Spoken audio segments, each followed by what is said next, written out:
Olá, gente, boa noite.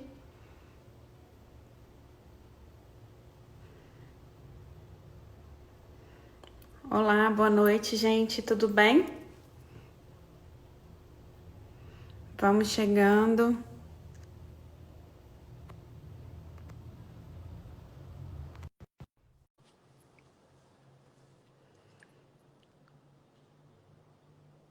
Tô esperando a Ana entrar. Ei, Oi, Ana, tudo bem? noite, tudo bem, Michele? Vocês estão ouvindo direitinho aí, todo mundo? Estamos te Me ouvindo dá bem? Ouvindo? Tá ouvindo? Bem, gente, a live nossa de hoje vai ser sobre reumatologia pediátrica, vacinas. No finalzinho a gente vai falar um pouco sobre coronavírus e sobre a polêmica da hidroxicloroquina também. A Ana Carolina, ela foi minha R2, né, na residência de reumatologia no Hospital das Clínicas. Hoje ela é preceptora no Hospital das Clínicas da UFMG. Ela é reumatologista geral e reumatologista pediátrica. E muito estudiosa, uma grande parceira, uma grande amiga, uma pessoa que eu tenho como referência, né, no meu cotidiano, no meu dia a dia. E é um grande prazer, Ana, estar te recebendo aqui. Muito obrigada por você ter aceitado o convite, tá? Michele, eu que agradeço você ter lembrado do meu nome, né? Você sabe que você é uma pessoa muito querida para mim. A gente compartilhou aí pelo menos um ano de residência, né, no Hospital das Clínicas, dividimos dificuldades, alegrias, né? Assim, só quem faz residência junto sabe, né, como que é o percurso. E disso tudo, você foi para Montes Claros, eu fiquei em BH, mas sobrou amizade, né?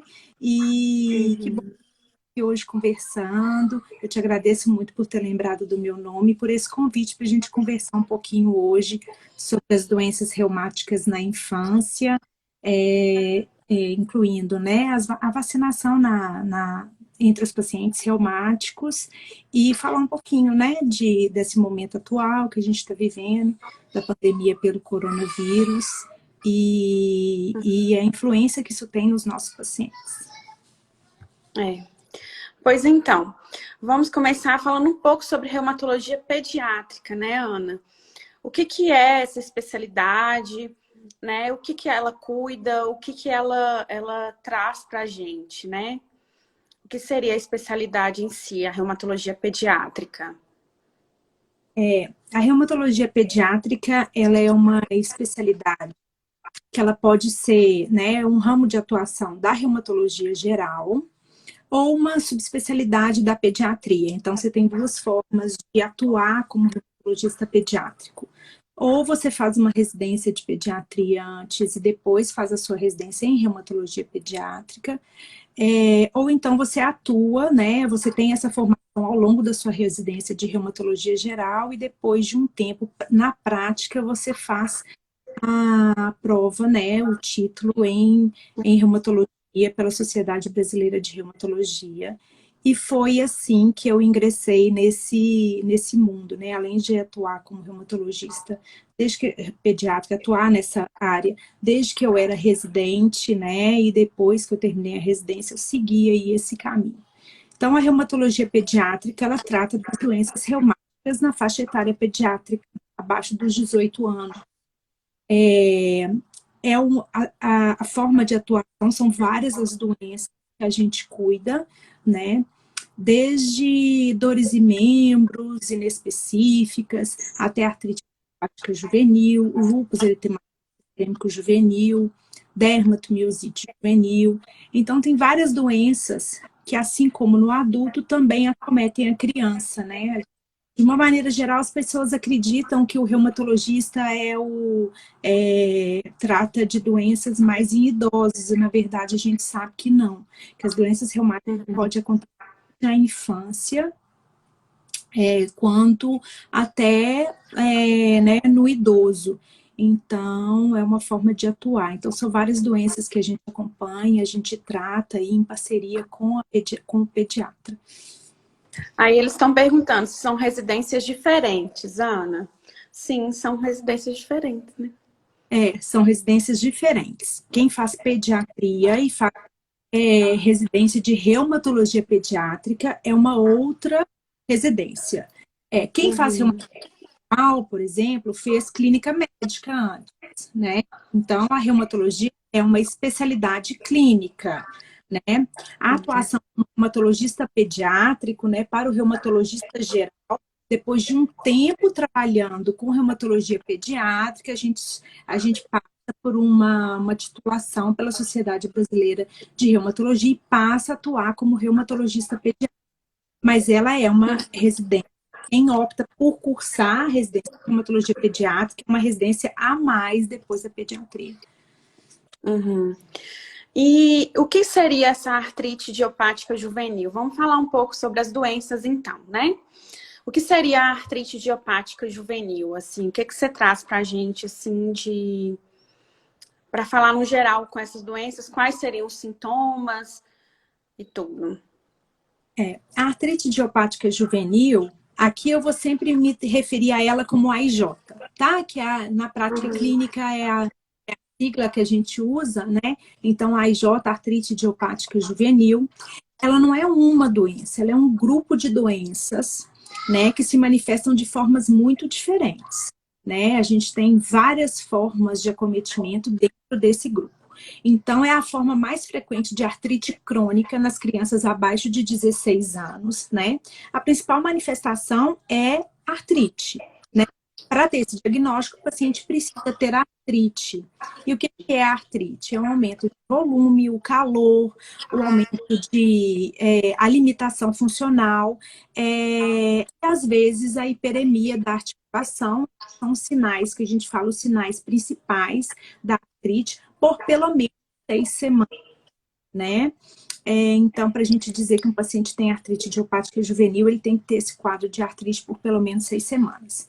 É uma doença que pode acometer muitas ou poucas articulações, a depender do tipo, porque ela tem formas. Então, assim, mais ou menos falando das formas, tem a forma que a gente chama de oligoarticular, que é aquela que acomete 4 ou menos articulações.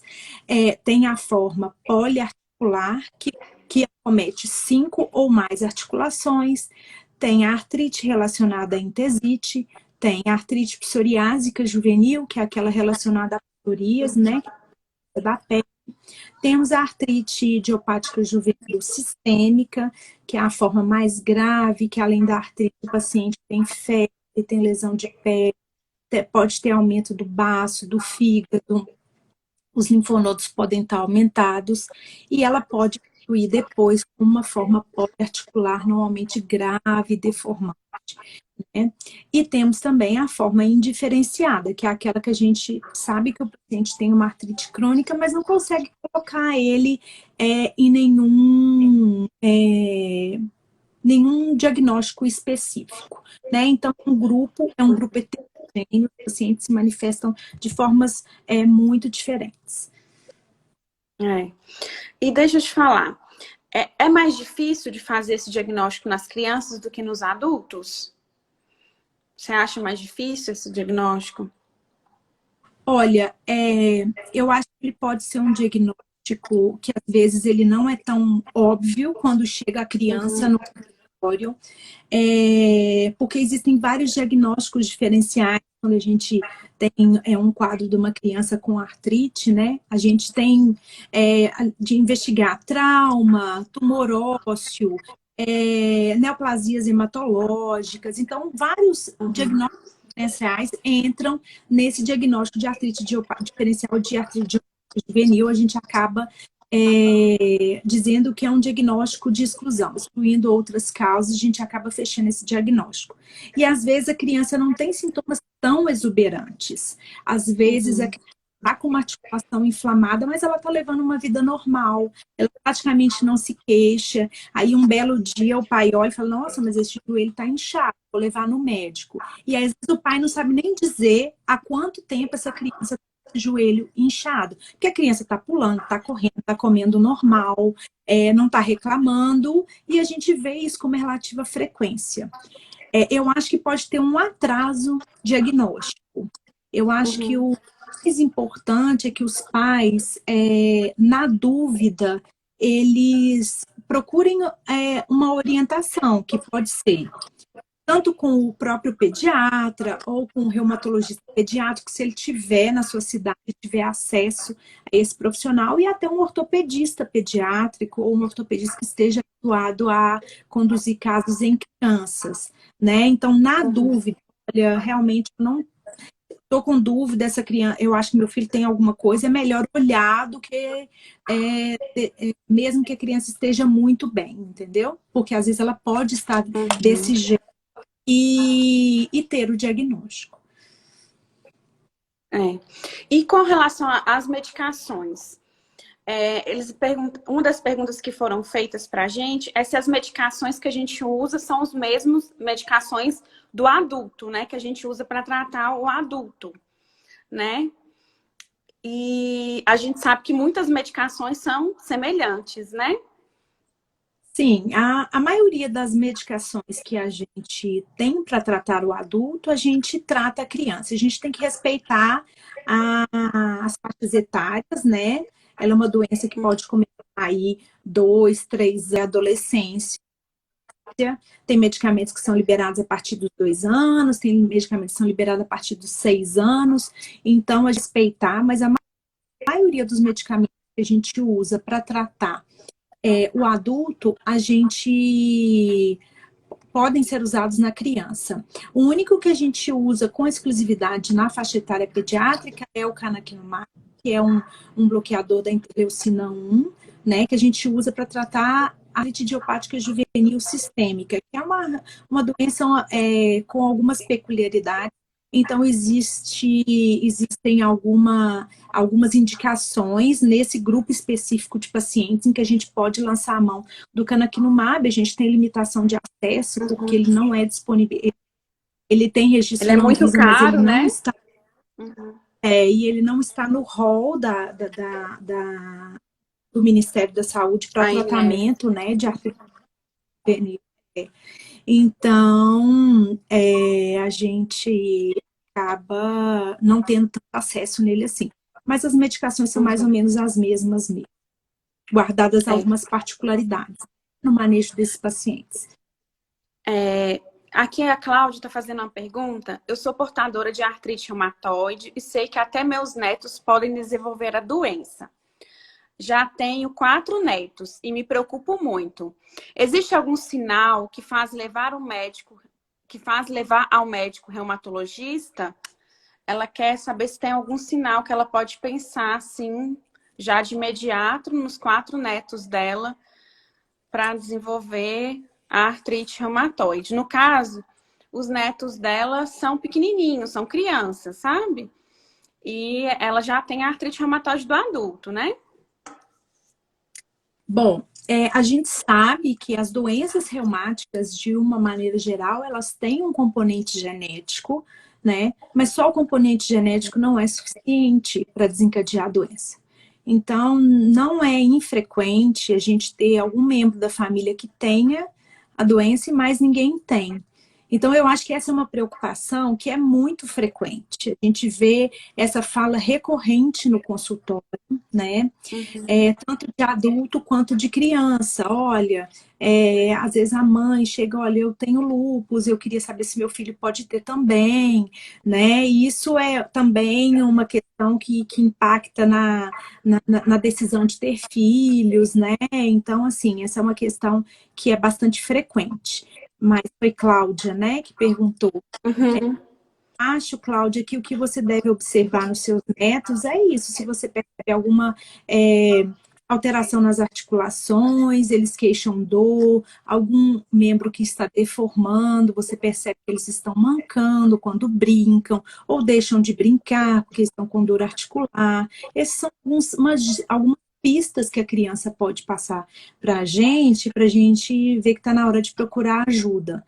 Mas também queria te passar a mensagem que pode ser que nenhum deles tenha nada. Então, para você acalmar seu coração, que a gente vê com muita frequência que as famílias, às vezes, tem um membro que tem, mas ninguém tem. E deixa eu te perguntar outra coisa, Ana.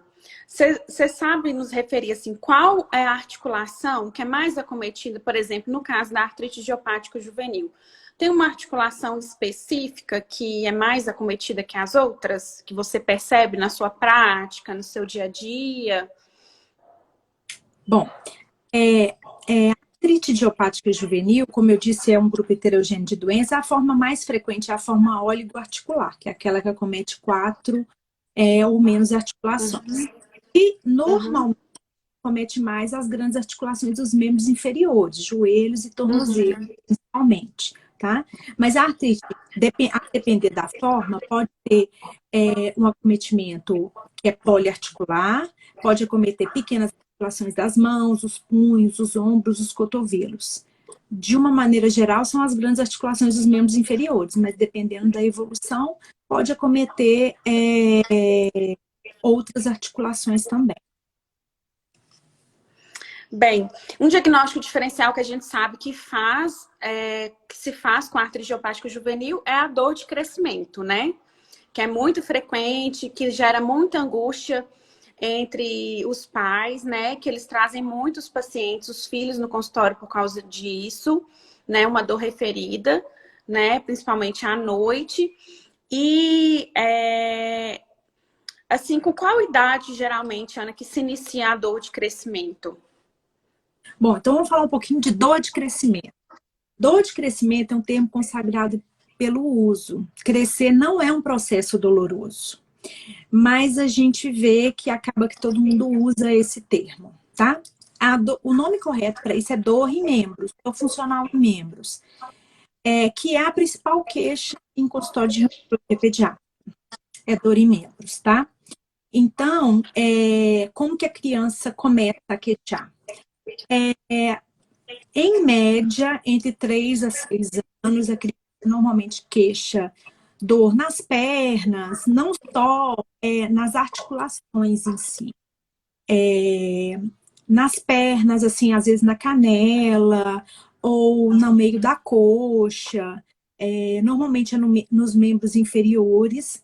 Tem essa característica de ser mais noturna mesmo, né? Às vezes a criança acorda à noite gritando de dor e isso é muito assustador para os pais, mas no outro dia ela acorda ótima.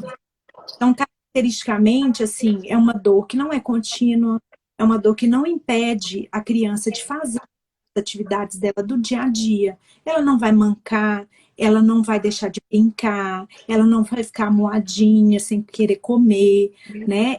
É uma doença de evolução benigna. A gente fala que é uma doença autolimitada. O que é isso? Tende a assumir ao longo do tempo, à medida que a criança vai crescendo, a doença vai sumir, a dor vai sumindo, né? A criança nem sempre tem dor todo dia, a dor normalmente tem uma melhora espontânea, né? Então, assim, os pais costumam observar isso. Eles queixam dor, mas não deixam de fazer nada. A criança não manca, não deforma a articulação, né? Que aí a gente começa a pensar em outras doenças quando isso acontece, tá? Então, essa é uma queixa muito frequente. E a causa assim, eu vi que a André perguntou se é um processo inflamatório. Não, não é um processo inflamatório, não tem inflamação articular. As causas são várias, desde uma imaturidade do sistema neurológico da criança mesmo, até, assim como o adulto manifesta seu sofrimento de alguma forma, às vezes uma dor de cabeça, uma diarreia, uma dor de estômago, a dor funcional em membros pode ser uma manifestação de algum sofrimento da criança. Então, a gente vê, às vezes, criança com distúrbio do sono, criança que a família está passando por um momento mais difícil, né? Às vezes, pais separando, ou perdeu algum ente querido, ou está passando por algum dilema na escola. A gente vê, às vezes, a criança começa a ter algum problema na escola, e aí ela começa, não digo usar, mas ela começa a ter essa dor no momento de ir para a escola, né? Às vezes vai para a escola e fica ótimo. Ou então, assim, liga para o pai, para a mãe, olha, vem buscar porque está com muita dor. E aí chega em casa, não tem mais nada, acabou tudo. Não tem mais nada, tá ótimo, tá brincando, tá pulando, tá correndo, né? Uhum. Então, mas é uma causa de muita preocupação, principalmente por essa questão de ser essa dor noturna, né? E às vezes tem criança que tem com mais frequência, que chega a precisar de tomar analgésico, mas a evolução é benigna, crescer não dói. Não são todas as crianças que vão ter essa dor de crescimento, né? Então, assim, as causas são várias e não necessariamente que todas as crianças terão. E tem algum exame que a gente pode usar para diagnosticar essa dor? Para poder falar, não, é dor de crescimento, né? O diagnóstico é clínico, tá? Você não precisa fazer nenhum exame para poder diagnosticar. Mas, como eu disse, é um diagnóstico de exclusão também, né? Então, assim, se houver qualquer dúvida, né, que essa dor pode fazer parte de alguma outra doença, a gente acaba fazendo alguns exames, mas o diagnóstico é clínico. Essa doença não altera nenhum exame de sangue, não altera raio-x, né? Então, a gente acaba fazendo o diagnóstico clínico. Uhum. E como diferenciar, assim, de uma artrite de uma dor de crescimento? Olha, então, assim, vou falar um pouco da artrite, né? Que eu já tinha mencionado anteriormente. A inflamação articular, às vezes os pais podem perceber um aumento de volume, uma temperatura mais elevada naquela articulação. A criança está mancando. Às vezes o pai presencia o membro deformando, a pisada não está legal, o joelho está meio torto. Então, assim, a artrite, ela se manifesta dessa forma. É claro que, assim, ela pode ser uma artrite sutil e acabar não saltando aos olhos, mas os pais podem perceber que a criança corre, mas corre meio mancando, que a criança leva a mão naquela articulação com frequência. Em casos mais graves, a criança pode ter pé, pode ter lesão de pé junto, pode perder peso, o apetite ser comprometido. E como eu disse, a dor de crescimento é uma questão benigna, né? A criança acorda de madrugada com dor e quando amanhã não tem mais nada. Tá brincando normal, não deforma, não manca, tá? Então, assim, essas são as diferenças básicas, né? O que a gente Você chama de acha dor. que tem alguma modalidade de atividade física que poderia ajudar na dor de crescimento, a diminuir a dor fora o uso dos analgésicos? Eu gosto muito de natação. Né, para essa faixa etária, os meninos menorzinhos, eu acho que natação é uma atividade física completa, né? Além de não ter sobrecarga, não ter impacto, né? Que é uma preocupação nas crianças que estão em crescimento, né? Lesão de cartilagem, de crescimento, própria lesão articular, ligamentar, né? Eu gosto muito de natação, tá? Uhum. As físicas que foquem em alongamento, hipertrofia, eu acho que para as crianças muito pequenininhas não são o ideal. As crianças já são bem alongadas e eu acho que a hipertrofia, né, essas que foquem mais em hipertrofia, elas podem ser mais para os adolescentes mais velhos, né, que já têm um crescimento estabelecido, que o risco de lesão existe, mas que não vai ter um dano tão grande para o crescimento. Eu sempre oriento, né, os pais a colocar a criança em alguma atividade que ela goste, pode ser o balé, né? Muitas meninas gostam de fazer balé, uma dança, né? A natação, mas isso vai ficar muito para uma decisão individual de cada família, né? Assim, que vai envolver gosto da criança até poder aquisitivo, se pode ou não pode arcar com esse gasto, né? E também, assim, andar de bicicleta, as caminhadas, né? Isso eu acho que sempre, né? Estimular sempre, né? Essas caminhadas ao ar livre e né, fazem muito bem, inclusive para as crianças. E você chegou a pegar algum caso de dor de crescimento com criança com dor nos membros superiores ou você vê geralmente só em membros inferiores mesmo? Pode acometer outras articulações, no geral é membros inferiores, tá? Mas pode, às vezes chega queixando dor no braço, ou chega queixando uma dor mais difusa, às vezes acontece, tá? Mas de uma maneira, membros inferiores mesmo. Bem, a gente sabe que as doenças reumáticas, assim como lúpus, dermatopolimiosite, esclerose sistêmica, podem acometer as crianças também, né, as colagenoses, mas são mais raras, né, são um acometimento mais raro, mas também a gente sabe que a fibromialgia também pode acometer as crianças, né, tudo isso, então, engloba, que forma uma gama, né, de diagnóstico diferencial. A Andréia está perguntando se a dor de crescimento está ligada com questão psicológica. Ela acabou de falar que sim, né? Um pouco, né? Pode estar. Não necessariamente, tá? Mas ela pode estar, sim, relacionada a questões psicológicas. Às vezes, uma forma da criança manifestar o seu sofrimento, né?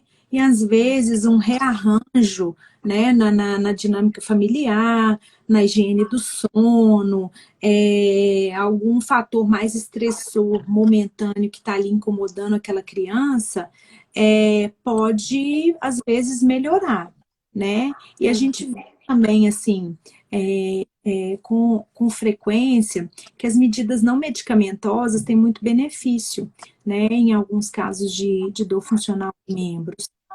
Como, por exemplo, eu falo assim, carinho de mãe nunca é demais, né? Eu falo, mãe, dá colo, carinho, faz massagem, e muitas crianças melhoram, sem você precisar chegar no medicamento, sabe? Às vezes faz uma compressa, né? Põe a criança no colo, canta uma música, e aquilo ali vai passando, a criança adormece, no outro dia ela acorda ótima. Então, pode estar relacionada, mas não necessariamente, tá? Crianças que estão bem, tranquilas, em casa está tudo bem, família está tudo equilibrado, podem ter essa dor funcional sem ter essa relação com o psicológico. Uhum. Então, acho que a gente já falou bastante, né, de pediatria. Agora a gente podia passar um pouco para falar um pouco de vacinas, né? O que você acha? E tem tudo a ver com pediatria também, né? Tem tudo a ver. Mas às vezes a gente foca só na criança e esquece que os adolescentes, os adultos e os idosos também precisam ser vacinados, né? Em especial os nossos pacientes com doenças reumáticas. Bem, nós vamos focar aqui nas vacinas para os pacientes reumáticos, tanto da pediatria quanto dos adultos, né, Ana? Isso. E aqui nós vamos ver como é que é essa rotina de vacinação, né? Qual a importância dessa vacinação, né? Quais vacinas podem ser usadas, quais não podem ser usadas pelos nossos pacientes que estão tomando imunossupressores ou biológicos, né? E quais estão as mais indicadas pelos guidelines, tanto pelas sociedades nacionais como internacionais, não é isso? E aí, o calendário vacinal, como fica o calendário vacinal da criança imunossuprimida, que está em tratamento, por exemplo, com biológico, com imunossupressor, com relação às vacinas vivas, né? Essa criança, ela vai poder tomar essas vacinas, ela vai poder seguir esse calendário vacinal normal dela, como é que vai ser essa questão? O que você pode me falar, o que você pode me trazer disso? Bom, o Antônio pontuou aqui que esse tema é um tema muito relevante, eu sou até suspeita para falar como estudiosa, né, desse assunto. A vacina, ela é um meio mais eficaz que a gente tem de prevenir algumas infecções. A introdução da vacina no cuidado médico, desde os primórdios, foi um divisor de águas, né? Na nossa atuação. né? Antigamente as pessoas às vezes iam ao óbito por doenças que hoje tem a vacina e a gente consegue prevenir. Infelizmente, a cobertura vacinal da população geral e dos doentes reumáticos, ela cai ao longo dos anos, infelizmente. A gente tinha o título de nação sem sarampo e perdemos esse título recentemente, devido ao surto de sarampo que tivemos recentemente. Então, isso se deve a uma queda da cobertura vacinal, né? Porque a gente precisa sempre reforçar na nossa prática clínica, e eu acho que isso não é uma exclusividade nem da pediatria e nem da reumatologia, é uma orientação da classe médica de uma maneira geral, com os cuidados dos pacientes, tendo doenças reumáticas ou não, né? Existe aquele calendário vacinal que deve ser seguido para aquela área, estão disponíveis online, né? Assim, a gente tem o Programa Nacional de Imunização, que é um programa excelente. Assim, a gente tem que valorizar as coisas boas da nossa terra, e o nosso Programa Nacional de Imunização, ele é um programa excelente, que garante à população a proteção. As vacinas estão disponíveis nas unidades básicas de saúde e nos centros de referência de imunobiológicos especiais, mas a população não faz uso disso, muitas vezes por desinformação. Então, vamos dar a mão à palmatória que nós, médicos, precisamos incorporar na nossa prática clínica, não só prescrever o remédio, é orientar, olha, traz seu cartão de vacina, deixa eu ver como é que tá, vamos atualizar o cartão de vacina, tá? Falando especificamente dos pacientes imunossuprimidos, em relação às vacinas vivas, as recomendações que a gente tem atualmente é que aqueles pacientes que estão em imunossupressão não podem tomar a maioria das vacinas vivas. Por quê? O que é uma vacina viva? Eu vou explicar porque às vezes as pessoas não sabem, né? A vacina viva, ela contém o vírus diluído, né? É uma concentração muito, muito, muito baixa, né? Daquele micro-organismo.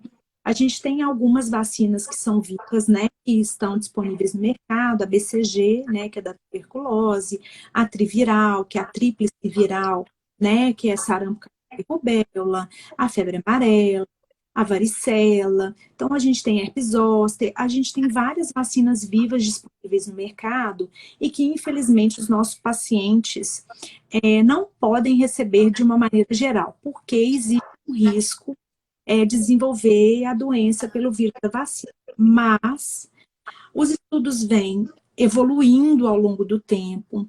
A gente já tem alguns trabalhos publicados mostrando que mesmo as vacinas vivas podem ser seguras entre os pacientes reumáticos. Mas essa ainda não é uma recomendação formal. Então, a gente deve seguir a orientação formal de que os nossos pacientes não podem receber vacinas vivas quando em tratamento imunossupressor, tá? Ter doença autoimune é diferente de estar imunossuprimida. Eu queria reforçar isso, que foi uma das perguntas que nós recebemos, né? Então, se eu não tenho doença autoimune, eu não posso receber vacina viva. Não, não é isso. Por exemplo, um paciente com espondilite anquilosante, que usa apenas anti-inflamatório não esteroidal, ele pode ter um esquema vacinal completo, incluindo as vacinas vivas, a não ser que haja outras contraindicações. Uma paciente com lúpus, que está usando atualmente apenas hidroxicloroquina, ela pode ser vacinada. E viral, pode receber varicela, se não teve catapora ainda, pode receber febre amarela. Então, essa decisão é individual. Então, por isso que é importante o paciente conversar com o médico, né? Porque o calendário vacinal, ele é aquela coisa padronizada para aquela faixa etária. Mas quando existem algumas particularidades, a gente tem que individualizar. A gente conta muito com a parceria dos CRIs, que são o Centro de Referência de Imunobiológicos Especiais. Existem algumas vacinas que os pacientes não vão conseguir na unidade básica de saúde. Assim, se eles chegarem para vacinar, eles não vão ter acesso, porque são vacinas que são administradas apenas em situações especiais. Então, a gente referencia esse paciente para o CRI, né, que é esse centro de referência, e lá eles vão receber a sua atualização do cartão, né? É importante paciente que não tem o cartão vacinal, que perdeu, né, que não sabe o que tomou quando era criança e tudo mais. Então, ele tem que discutir isso com o médico, se possível, ir no centro de saúde, pedir o espelho, que há muitos anos, né, no SUS, isso é digitalizado, então tem como ele pedir o espelho do cartão de vacina na unidade básica de saúde e, a partir disso, atualizar a sua situação vacinal. Uhum. Dentre, assim, das vacinas no geral para os nossos pacientes, né? A gente sabe, você quer falar ou você quer que eu falo, assim, do que geralmente a recomendação de serem tomadas e as que não devem ser tomadas no caso dos imunossuprimidos? Você quer falar? Ano o que eu achar. Acho que picou um pouquinho. Acho que caiu aqui a conexão um pouquinho. Eu não ouvi o que você Voltou. falou. Eu acho que você pode ir pontuando e aí eu vou ponderando, né? Só lembrando que existem vários calendários vacinais que podem ser seguidos, né? Então, a gente tem o do Programa Nacional de Imunização, que é o nosso do Ministério da Saúde. A gente tem as orientações da Sociedade Brasileira de Pediatria, da Sociedade Brasileira de Reumatologia, da Sociedade Brasileira de Imunizações, os calendários dos Centros de Referência de Imunobiológicos Especiais. Então, cada calendário, ele guarda alguma particularidade. De uma maneira geral, eles contemplam mais ou menos o mesmo grupo de vacinas. Mas tem algumas particularidades, por exemplo, a influenza triviral ou a quadrivalente, trivalente ou quadrivalente, a trivalente é que tem no SUS, a quadrivalente no privado. Então, vão tendo essas pequenas diferenças, mas de uma maneira geral, o calendário é mais ou menos o mesmo, sabe? Que a gente acaba seguindo, e essa decisão vai, assim, de acordo com o pediatra, de acordo com o reumatologista que está atuando ali ao lado do pediatra, do poder aquisitivo, que a gente sabe que as vacinas do privado nem sempre tem um custo tão acessível. Então, a gente tem que olhar todas essas questões antes de decidir, né, qual calendário a gente vai seguir, quais as possibilidades. E se você achar que aquela vacina vale muito a pena para aquele seu paciente, insistir com ele, olha, eu acho que vale a pena, paga essa vacina, você não vai encontrá-la no SUS, né? Como por exemplo, de herpes zoster, né, que é para acima de 50 anos, né? Uma vacina que a gente sabe que vale muito a pena naqueles pacientes que podem tomar, porque também é uma vacina viva. Tem essa vacina de herpes zoster, geralmente a gente tem que aplicar ela antes de iniciar o esquema imunossupressor do paciente, né? É o momento ideal, antes da gente começar o tratamento, a gente vai e solicita a vacinação para o paciente. Agora, isso, porque eu acho que a gente precisa criar janela de oportunidade para vacinar os nossos pacientes. E o que eu chamo de janela de oportunidade? É isso, você já sabe que aquele paciente vai ser imunossuprimido. Então, nessa consulta, é claro, gente, que isso depende, né, Michele, assim, da doença, né, e da gravidade, né, da urgência de você começar aquele tratamento. Então, o que eu quero dizer com isso? Olha, eu tenho um lúpus, eu tenho uma nefrite lúpica e eu preciso começar a tratar amanhã. Então, eu não vou esperar, não vou vacinar hoje, esperar 4 semanas para ter uma resposta vacinal para começar esse tratamento, né? Porque, assim, em 4 semanas ele pode ter insuficiência renal em hemodiálise. Então, a decisão individualizada, mas a gente tem que ter no nosso cenário essas janelas de oportunidade, né? Eu já sei que esse paciente vai ser imunossuprimido, eu vou precisar prescrever um biológico, eu vacino, eu peço para vacinar hoje e eu posso começar o biológico daqui a um mês. E daí, se eu não uso nenhuma medicação imunossupressora nesse momento, eu posso receber vivas e inativadas, né? Quando a gente passa a incorporar isso na prática clínica, isso fica mais ou menos no piloto automático. Exemplo, pacientes em uso de rituximab, que essa é uma medicação que é realmente assim, um problema, né? Que é uma medicação que a gente prescreve, é um antilinfócito B, e o linfócito B é o que produz anticorpo, né? Então, você tem uma medicação que mata a célula que produz anticorpo. Então, a gente tende a não vacinar os pacientes em uso de rituximab, nem inativado e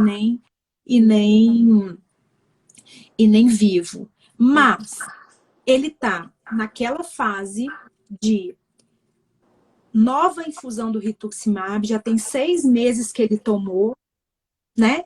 Por que não? Eu não vacinar ele depois dos 6 meses, criar uma janela de 4 semanas e reinfundir a medicação depois, né? Então, assim, são estratégias que a gente deve adotar, mas a gente deve se preocupar com isso. Antes de iniciar a imunossupressão, de atualizar o cartão de vacina e dar aí um hiato de 4 semanas para ter uma resposta adequada. Então, a Andrea perguntou por que tomar a pneumo antes de ministrar o biológico? Andréia, assim, isso que eu vou falar vale para todas as vacinas de uma maneira geral. Mas o paciente que é imunossuprimido, ele tem um alto risco para doença invasiva pelo pneumococo, né? Principalmente a pneumonia. Então, se você vai começar um biológico, aliás, assim, não é só o biológico, né? É qualquer imunossupressor, tá? Mesmo metrexato, leflunomida, ciclosporina, azatioprina, tá? Isso vale para o imunossupressor sintético quanto para o imunossupressor biológico, tá? Então, a vacina de pneumonia, ela é muito importante por isso, porque existe um alto risco de doença invasiva pelo pneumococo. Então, os pacientes devem receber essa vacina. E isso vale também para as outras vacinas, né, que a gente vem conversando. E qual que é a diferença entre a vacina do pneumo 13 e da 13, que tem as duas vacinas de pneumonia, né? A 13 e a 23. Qual que seria a diferença entre elas e qual o tempo para ministrar uma ou outra? Essa pergunta é super importante, né? Qual o tempo de diferença para ministrar uma ou outra? Eu vou tentar explicar da forma mais simples possível, né? Então, a gente tem realmente a pneumo 13 e a pneumo 23. A pneumo 13 é uma vacina conjugada. O que é uma vacina conjugada? Você fabrica a vacina e nela você liga alguma substância. Você pega uma parte lá do pneumococo e põe naquela vacina. Só que a gente sabe que a capacidade de ação do sistema imune, aquela substância sozinha, não é tão legal assim, não é tão boa assim. Então, a gente conjuga alguma coisa que vai gerar uma reação mais potente do sistema imune. Então, é esse o motivo. Aí toma primeiro a pneumo 13, que é uma que é uma vacina conjugada, por esse motivo. Para o sistema imune enxergar aquela substância que está ligada ali na vacina de uma maneira muito melhor que enxergaria a parte do pneumococo e gerar uma reação muito maior, né? Só que ela tem 13 sorotipos de pneumococo, né? O bom é quanto mais sorotipos, né, que a gente puder incluir, melhor. E aí, depois de 8 semanas, a gente administra a pneumo 23, que tem uma quantidade, porque a pneumo 23 é uma vacina polissacáride. Ela não é uma vacina conjugada. Então, a capacidade de reação do sistema imune a essa vacina é bem menor.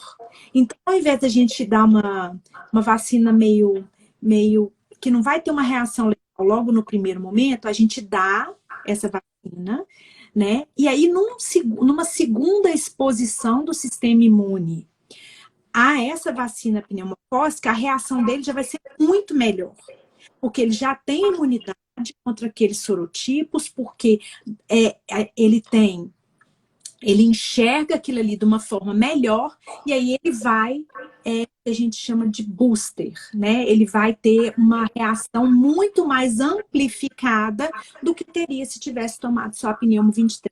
Então é por isso que a gente adota essa estratégia, e a gente dá aí 8 semanas para o sistema imune não ficar atordoado, né? Porque você vai naquele monte de vacina, e aí o sistema imune fica meio atordoado. Então você dá o tempo para ele gerar anticorpo, anticorpo que seja bom, né? E aí depois você dá 23,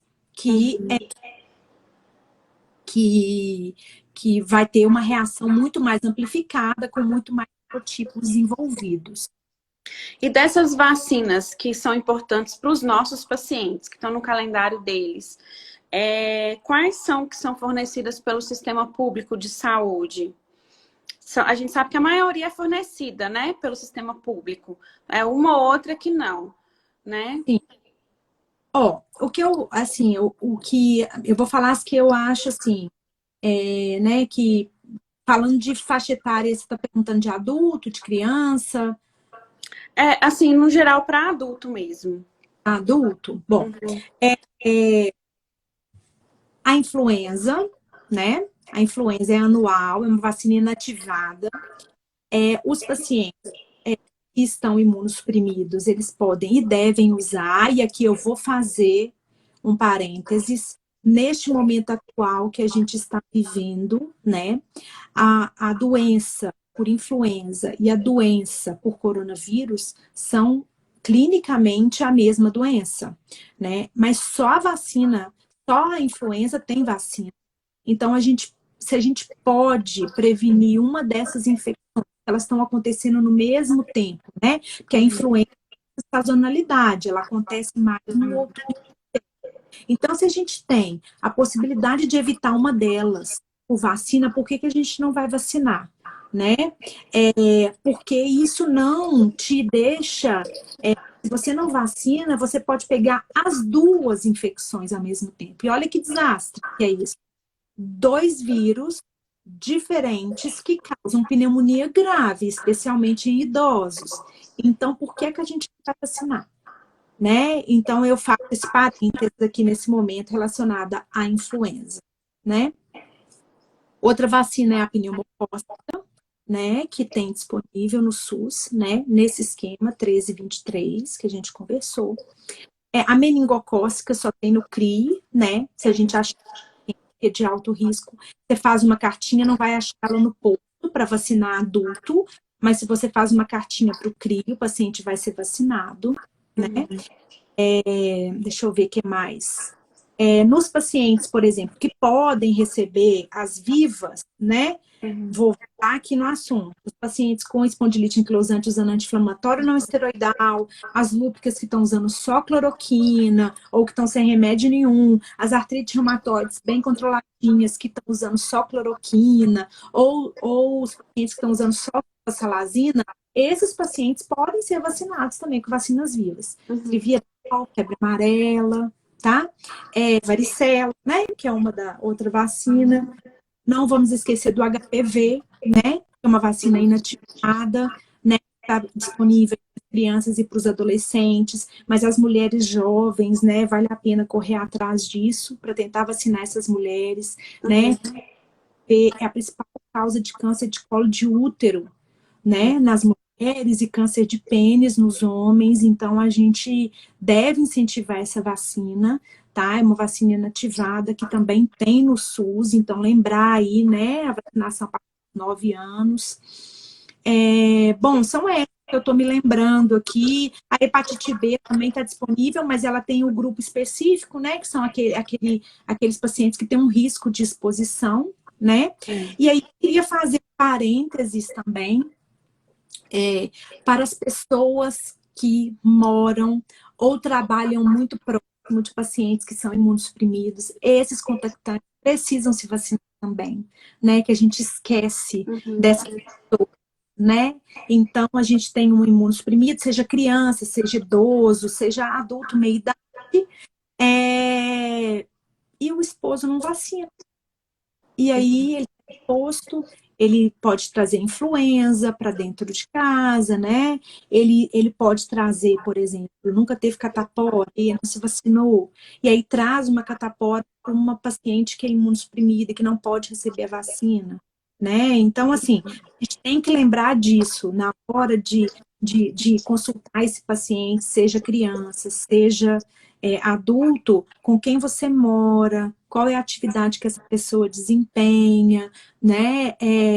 Cadê o cartão de vacina? Vamos atualizar e fazer relatório mesmo, mandar para o CRI, olha, contato, babá, né? Cuidador de idoso, todas essas pessoas precisam ser vacinadas também, né?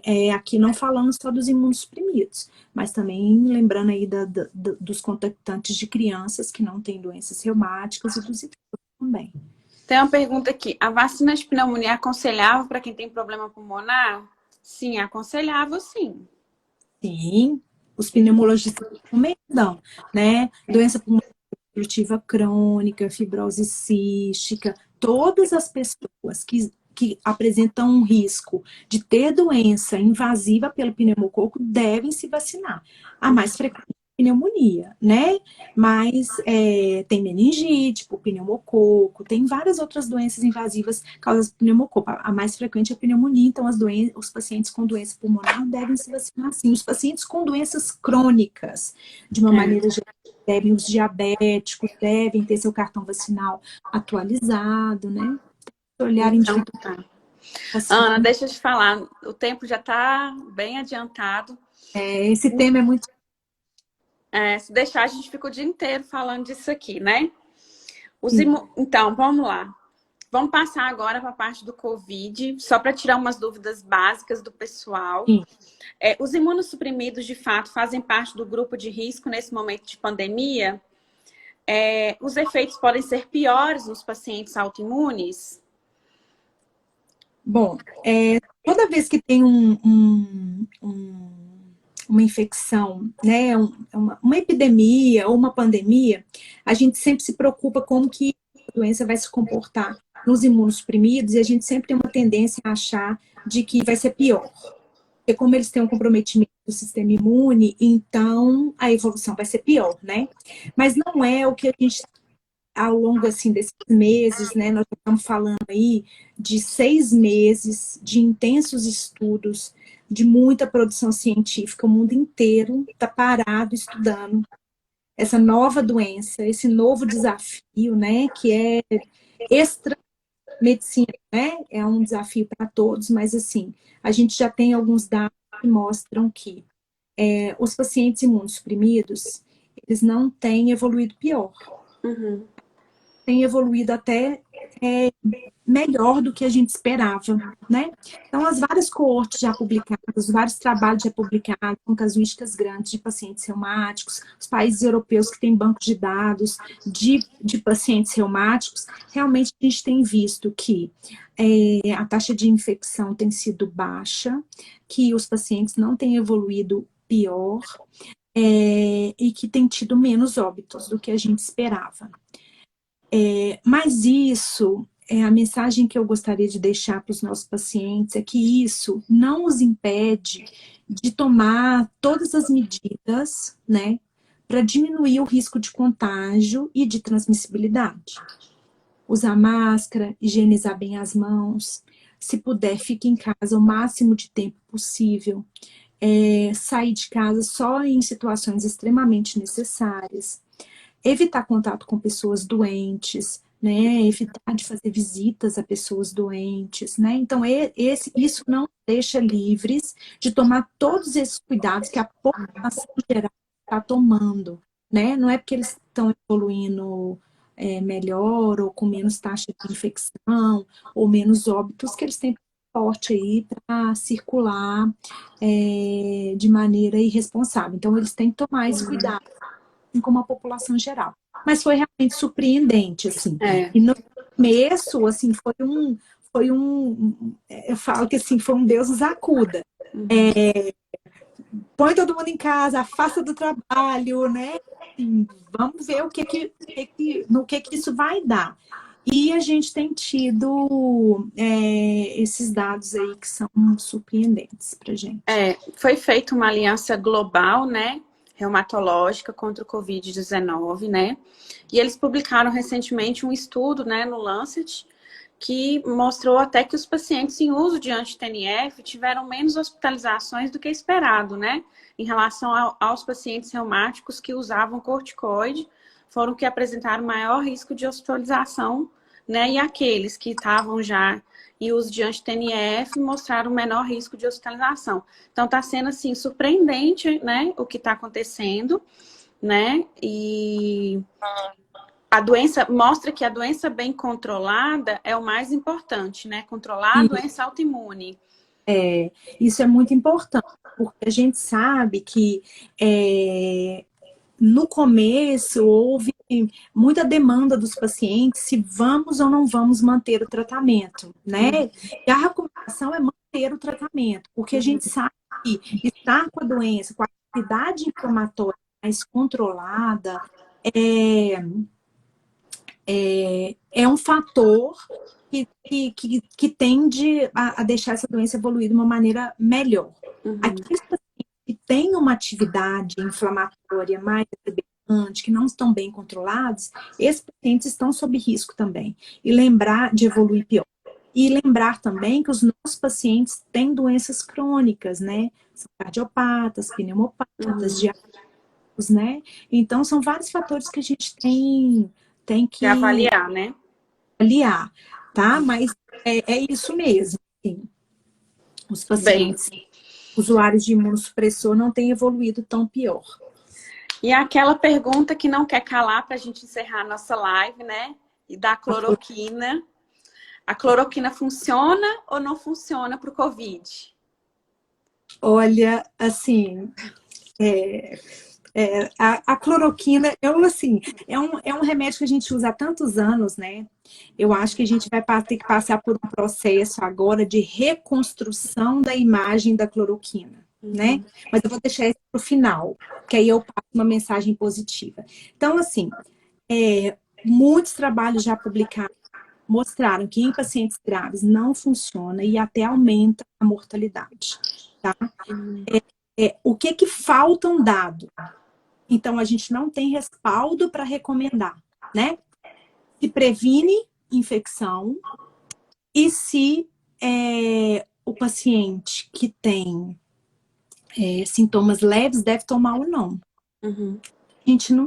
Isso a gente não sabe. Por quê? Qual é a evolução natural dessa doença, né? A gente está falando assim mas a evolução natural é de que 80% a 90% dos pacientes vão evoluir bem, com sintomas leves, né? Até 20% evolui mal, 5% necessita de ventilação mecânica. A questão é a quantidade de casos, né? O mais assustador foi isso, foi um número crescente de casos muito rápido e os sistemas de saúde, de uma maneira geral, não estavam preparados para receber pacientes. E aí entrou em colapso. Todos os países que foram pegos de surpresa, começando pela China, Itália, e mesmo os Estados Unidos e alguns países da Europa que tiveram tempo de se organizar, não tinha estrutura para receber essa quantidade de pacientes, né? Então, isso gerou um colapso e uma necessidade, uma busca constante por algum medicamento, alguma estratégia que desse certo, não fizesse os pacientes internar, que não fizesse os pacientes precisar de ventilação mecânica. E aí foi publicado um trabalho que mostrou que a hidroxicloroquina, mais até do que a cloroquina, ela poderia reduzir a atividade viral. Seria um antiviral.